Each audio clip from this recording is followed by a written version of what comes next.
Bienvenidos a este análisis. Hoy vamos a hacer algo apasionante. Vamos a desmontar, literalmente, cómo funciona nuestra propia mente.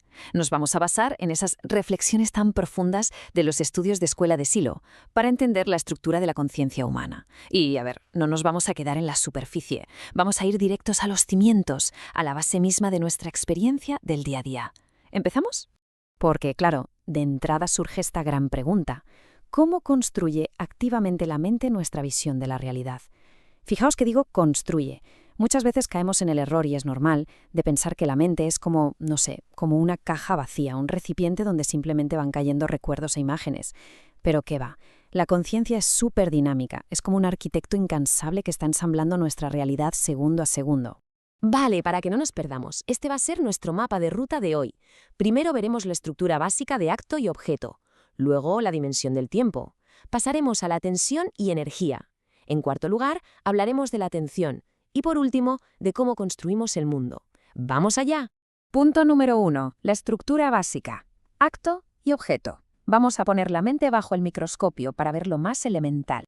Bueno, pues todo, absolutamente todo, arranca con un concepto vital, la intencionalidad. Y es que la conciencia jamás, pero jamás está en blanco. No es un folio vacío ni está ahí impasiva mirándose el ombligo. Es puro movimiento. Imaginad una flecha que siempre está apuntando una diana. Siempre.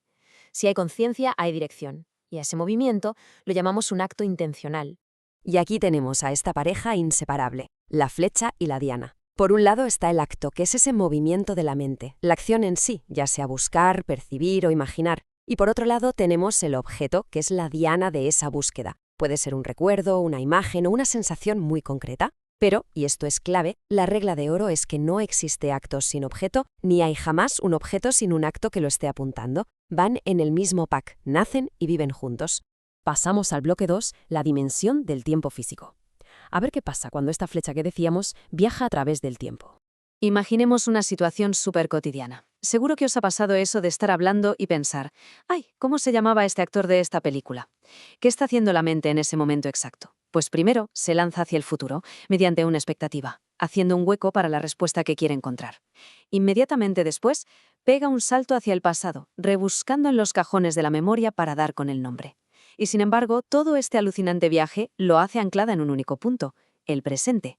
O sea, operamos en el ahora, mientras pasado y futuro se cruzan en nuestra cabeza. Pues esta especie de gimnasia mental tiene nombre oficial: reversibilidad. Es una capacidad brutal que solo tenemos cuando estamos despiertos, en pleno estado de vigilia. Básicamente, tenemos como un coordinador interno que gestiona estos viajes en el tiempo sin despeinarse. Mezcla anticipaciones y cruza recuerdos de una forma tan fluida que ni nos damos cuenta del trabajo enorme que acaba de hacer nuestro cerebro. Llegamos al punto 3. Tensión, distensión y energía. Ya tenemos la estructura y el tiempo, pero ¿qué gasolina usa la mente para estas búsquedas? Volvamos a ese nombre que no nos sale. El acto se lanza, nos falta el objeto.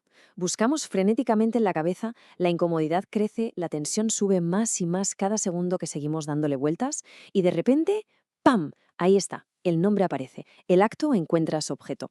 Y en ese instante exacto sentimos un alivio tremendo. Pues eso es la distensión, el momento en el que soltamos de golpe toda esa energía psíquica que se había ido acumulando durante la búsqueda. Pero ojo, que esa energía liberada no se esfuma por arte de magia en el aire. Para nada. Se queda en el sistema, lista y disponible para alimentar nuevos actos mentales. O sea, somos un motor inagotable que opera sin descanso a base de ciclos continuos. Tensión y distensión. Busco y encuentro. Pregunto y respondo. Todo el rato. Y vamos al punto 4. Atención, presencia y copresencia. Vamos a alejar un poco el zoom del acto individual y ver la pantalla completa de nuestra mente. El campo de nuestra conciencia tiene dos grandes áreas. Una es la presencia, que es donde tenemos el foco puesto ahora mismo de forma directa. Por ejemplo, las palabras exactas del libro que estamos leyendo. Pero, y aquí viene lo interesante, operando siempre en segundo plano tenemos la copresencia. Es como el ruido de fondo, nuestro estado de ánimo en ese momento, una preocupación sobre el trabajo que nos ronda la cabeza o la lluvia cayendo en la calle. No le prestamos atención directa, de acuerdo, pero está ahí, acompañándonos sin parar. Y para poner las cosas en perspectiva, las proporciones son impresionantes. Nuestro foco directo, la presencia, es apenas un 20% del total de nuestra conciencia.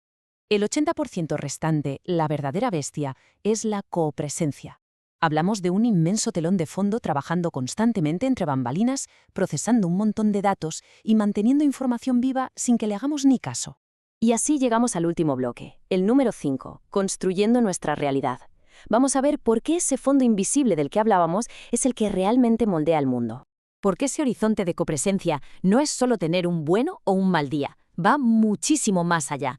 En ese fondo residen nuestras creencias más profundas, las opiniones que jamás cuestionamos, los valores básicos y los supuestos sobre cómo funciona la vida.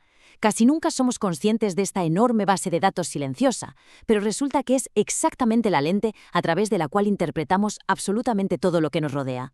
Así que el punto crucial de todo este análisis se resume en esta tremenda afirmación de los textos de Silo, y dice así: cuando cambia la copresencia, cambia la imagen del mundo.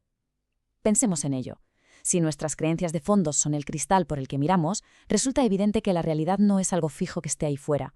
Cuando pasamos por una crisis personal o aprendemos algo que nos rompe los esquemas, ese fondo se altera. Y cuando la copresencia cambia, el mundo entero, tal y como lo percibíamos, se transforma por completo. Bueno, y para terminar esta sesión quiero dejar sobre la mesa una reflexión ineludible.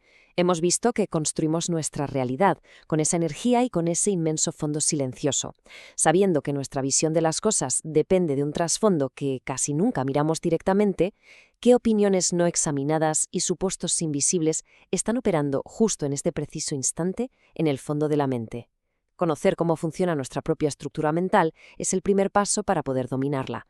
Esperamos que este rato juntos os haya ayudado a comprender un poco mejor esa máquina alucinante que es la conciencia.